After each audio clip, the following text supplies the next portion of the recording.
game between the Clippers and the Warriors. Kawhi and company are 5.5-point favorites at home, while several Warriors players will be on minutes restrictions, including Stephen Curry, who has played in just 4 games since returning from a 2-month absence. Our Warriors reporter Anthony Slater is on the scene in Inglewood. So what is Warriors head coach Steve Kerr saying about how many minutes Stephen Curry could play tonight? A little over 30, and I'd almost, predict 32, which is usually the script for a Steph Curry, mid-season game at his age. Steph Curry's going to try to nudge that to 34, 35, 36, especially if it's close late in the game. But I think what's become clear is they're not going to stretch it Game 7 to 40, 42, 44 minutes for several reasons. But first of all, this is not a championship Warriors team. I mean, they know that. Next season, at this point, they need to prioritize over the right now. And you mentioned the Steph Curry injury. It's an overuse injury. He missed 27 games. He had several setbacks. They need to be cautious with it. And if that means that, this season ends quicker than they want it to, I think in some ways, that's okay with them. They have a lot of bigger picture questions ahead, including Steve Kerr's uncertain future. But for now, they're going to play regular season minute load and try to win tonight. Yeah, Curry and Kawhi Leonard are the first pair of former finals MVPs to face off in a play-in game. Anthony, thank you. So the Warriors are just 1-3 since the play-in tournament started in 2020. However, the good news for them, their opponent, the Clippers, are even worse at 0-2. Both teams rank among the 4th worst records in play-in tournament history among teams with multiple such games. Now for the Clippers side, let's bring in NBA writer Ramona Shelburne, who's right next to Anthony Slater. Ramona, good to see you. How are the Clippers approaching the play-in game after trading away James Harden and Ivica Zubac early in February? Man, I've been to this arena so many times this year because of the wrong reasons, right? They started the year 6-21. They traded, they let go of Chris Paul because it was a disastrous season for them. They traded James Harden and Ivica Zubac. You would have thought, okay, it's a teardown. But I remember the night they traded James Harden, and someone with the Clippers said to me, this is not a rebuild. We really still think this team, because they have Kawhi Leonard and because of the team they have built around him, can still win. Kawhi Leonard played in 65 games this year, Christine. He has the 4th highest net rating of any player in the NBA. This man is going to get all NBA votes. I remember being here for All-Star Game. I still don't know how he didn't win the MVP, even though his team lost. This guy has had an unbelievable season for him, and we thought they were getting towards the end of these unbelievable seasons, but when he sat out the other night, it was because he had been nursing a lot of these nagging injuries. He's not going to be fully healthy, but it doesn't matter because he's never fully healthy. He still plays, and he's been one of the best guys in the NBA all season long. It's so wild you mentioned the Chris Paul thing. That felt like it was 24 years ago. Kawhi and the Clippers, by the way, it really won does. The season series 3-1, taking the last 3 matchups against the Warriors. Ramona, enjoy. Yeah. Thank you. The 76ers getting set to face the Magic tonight. PG is averaging over 21 points in 10 games since returning from suspension. The winner of tonight's matchup faces the 2nd-seeded Celtics in the first round. Our betting analyst, Aaron Dolan, joins us now for much more. So, Aaron, your play-in bets went 3-1 last night, so let's try to keep that going. No pressure. What action do you like in the early game in Philly?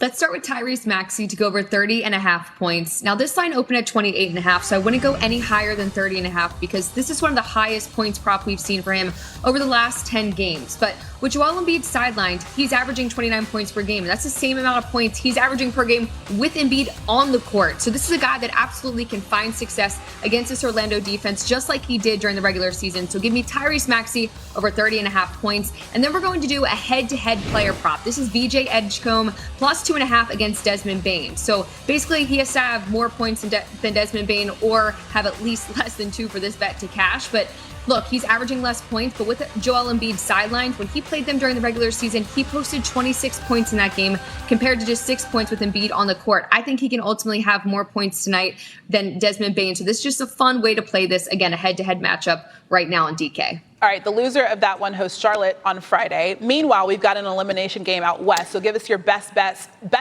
for Warriors Clippers, starting with the player prop. Let's start with Steph Curry to have over 4.5 assists. Even though he's going to be on immense restriction, I do think he can impact this game in a multitude of ways. One of those, of course, being the assist market. Now, he played the LA Clippers in the last game of the regular season. In that game, the assist prop was listed at 3.5. He ended with 6 assists. This is one of the props in which, yes, he's been great in terms of shooting. We know that he has the highest points prop on the board, but he can help this team, again, in a multitude of ways. So I'm going to take Steph Curry over 4.5 assists. And then as for the game, I'm going to go under 220.5.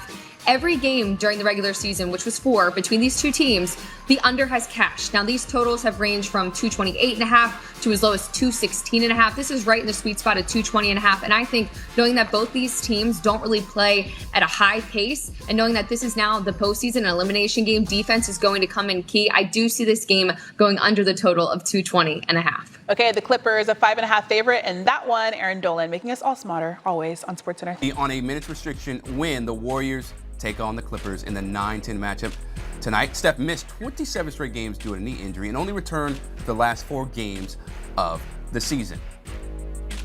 So if we are going by the regular season, the Clippers won the series 3-1, and get this though, they are 10-1 in their last 11 games versus the Warriors and beat them in the final regular season game where Kawhi Leonard didn't even play.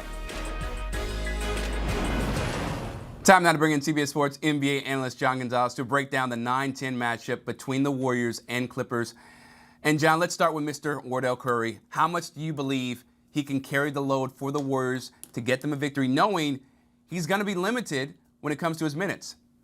Yeah, they're going to need him to, even with the minutes restriction, right? And you don't want to hear minutes restriction in Steph Curry, but he has had injury issues again this season, both knee and ankle, that limited him to 43 games, and he just turned 38 years old right now. Despite that, earlier this season, we kind of got vintage Steph. He looked really good, right? And then, he misses that chunk of time. He's only played 4 games since returning in early April, but even under a minutes restriction since returning, he's looked pretty good. He had, 29 points in 26 minutes against the Rockets, and he had 24 points in 29 minutes against the Clippers that they're going to face tonight, even though that was a season-ending L. But the question is really, how much are they going to push him?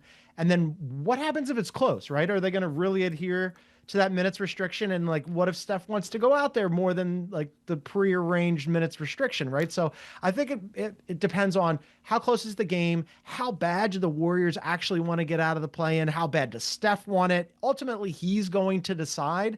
But then you have to think about, okay, even if they beat the Clippers, are they going to get past the Suns too? And then if they do that, they're going to get swept out in the first round by Oklahoma City. So this whole thing might be, if you're Oklahoma City, you might be thinking let's just preserve Steph. We're probably headed for the offseason anyway. And then, we'll come back next year and hope for the best. Yeah, definitely some tough decisions for Steve Kerr and the Warriors front office to make, and the medical staff as well when it comes to, short-term gains, but also looking at the long-term play. Now, Kawhi Leonard, he didn't play in that regular season finale, as we pointed out, but he put together a sensational year, averaging a career-high 27.9 points on almost 50-40-90 shooting splits. So really did his job, okay? But what are your expectations for the Claw, knowing how he can be up and down in the postseason due to some of those lingering knee issues? Yeah, there's always the stuff swirling around him, right? It's not just the injury stuff, but then there's the investigation, the potential tampering, the alleged no-show job. The league might void his contract. All this stuff is swirling around him. And yet, as you mentioned, he's had a phenomenal season, right? It really hasn't affected him. He's played 65 games this season, which qualifies him for All-NBA. He already made the All-Star team. He's had a really, really good year. His highest scoring average, as you mentioned, and then he's been one of the most versatile defenders in the NBA his entire career. The only question really is he available? And he is tonight, right? So they needed him all year. They're going to need him even more tonight. And they've needed him especially post-trade deadline after they get rid of James Harden and Ivica Zubac. I mean, you get younger in bringing in Darius Garland. You get Benedict Mathurin, who's going to be a restricted free agent this offseason, who, sort of uneven and unreliable, but is a good scorer. But really, when you look at that lineup, up and down that lineup, that is a rough team, right? I mean, it's basically Kawhi Leonard, and then you're crossing your fingers hoping for the best. Brook Lopez still out there, still playing an incredible career, but you can't really count on Brook Lopez to add that offensive punch. Same with John Collins. He's been uneven. So for Kawhi, he's been really good this year. I would expect tonight vintage Kawhi. We've seen it all season, and they're going to need every bit of it. So let's say Kawhi Leonard, right, he goes off for 35. Steph goes off for, 35, 40 in 25, 29 minutes. Who is going to be the X factor to determine this matchup? Well, if it's going to be a positive for the Warriors, I'm going to take Draymond Green, right? I mean, I think they've been pretty much dead in the water all season, especially since Jimmy Butler went down with an ACL, right? That was a huge blow. But Draymond Green, even when Steph was out, he's still out there. Now, he's not the guy he used to be. but he still shows flashes every now and again. He's never been a good scorer, and he's never been a good shooter. What he does do well and consistently is he's a great defender, he's an excellent rebounder, he's great in transition, and he's an incredible passer. And that two-man game that he and Steph Curry have had their entire careers together is still killer. When those two guys are out there, they just anticipate each other's moves, right? They understand where the other one's going to be on the court, where they like the ball. And if they can get a little bit more of that going, that sort of vintage two-man game with Draymond and Steph, they've got a chance, right? They need a good game from Steph, as we already discussed. But they really need Draymond to play off him and complement him, because the rest of that Warriors roster, it's not great, right? Like, you get flashes from Pajemski or Geese Santos or, DeAnthony Melton, some of these guys, but ultimately it really comes back to the two guys who have always been there and done that. So if the Warriors are going to step forward and win this game and have a chance to get out of the play-in, they're going to need something from Draymond tonight. Yeah, and Draymond, he cannot get into foul trouble. And more importantly, he cannot get ejected from this game. So he's going to have to be on his best behavior. So the Clippers, John, favored by 5.5 in this one. Do you have the Warriors pulling off the upset, or does their season end on this night? Yeah, I think it probably ends on this night. But I want to say, I don't think either of these teams are going anywhere fast, right? I don't think either of them believe in themselves.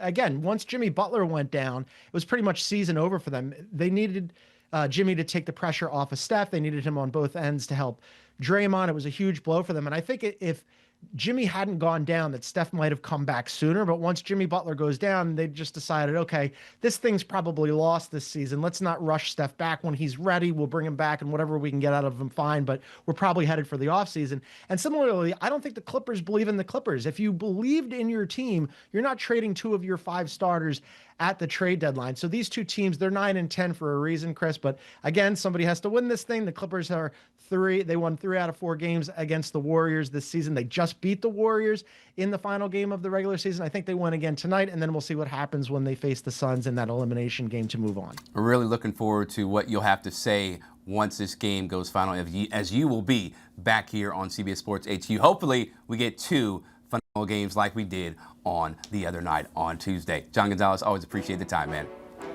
So again, here is the playoff bracket. So the Suns, they're going to take on the winner of the 9-10 matchup. Trailblazers taking on the Spurs after their thrilling victory over Phoenix. And the Thunder, still waiting to see who they will face on their way to try to repeat as NBA champions.